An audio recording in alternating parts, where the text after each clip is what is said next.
Monsieur Eric est là. Est-ce qu'on peut parler des enjeux diplomatiques de cette réinsertion du Gabon dans le Commonwealth? Oui, tout à fait, hein. Les enjeux sont assez clairs, hein. La réinsertion du Gabon au niveau du Commonwealth, comme je l'ai dit précédemment, il y avait eu une suspension partielle qui était conditionnée, une suspension partielle de 2 ans, dont le retour était conditionné par le retour à l'ordre constitutionnel, chose qui s'est faite.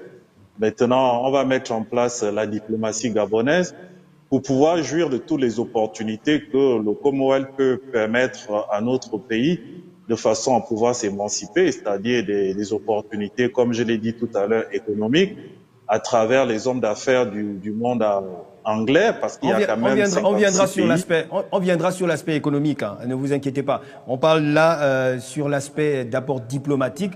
Quels sont les enjeux de cette réinsertion ou encore Les enjeux diplomatiques sont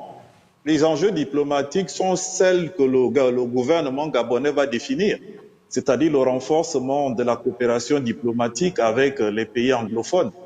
Hein, il y a 56 pays anglophones, il y a des pays africains qu'on connaît déjà, qui sont déjà des pays anglophones comme le Nigeria, comme le Zimbabwe, la Zambie, etc. Il y a des pays bilingues comme le Cameroun et puis bon, le Gabon, le Togo, etc.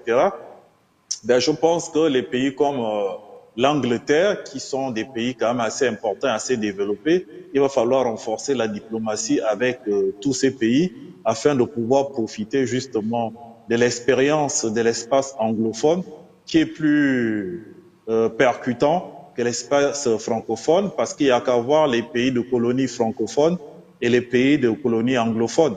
Il n'y a pas match. Quand on regarde tous les pays anglophones, on voit quand même un développement qui est plus avancé que les pays francophones.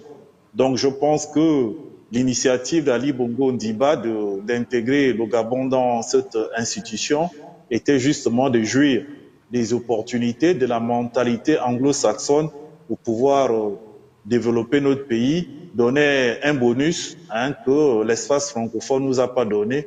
Je pense que le ministre des Affaires étrangères, qui est très dynamique, qui fait le tour du monde et qui négocie vraiment des partenariats diplomatiques avec beaucoup de pays, va se donner comme challenge de pouvoir imposer le Gabon dans cette institution pour que nous aussi nous puissions jouer un rôle important, pas un rôle de faire valoir, mais un rôle diplomatique important, parce que nous sommes un pays peut-être en démographie très faible, mais nous sommes un pays très riche. On nous compte toujours parmi les pays les plus riches en Afrique en termes du potentiel économique, environnemental, culturel qui anime notre pays.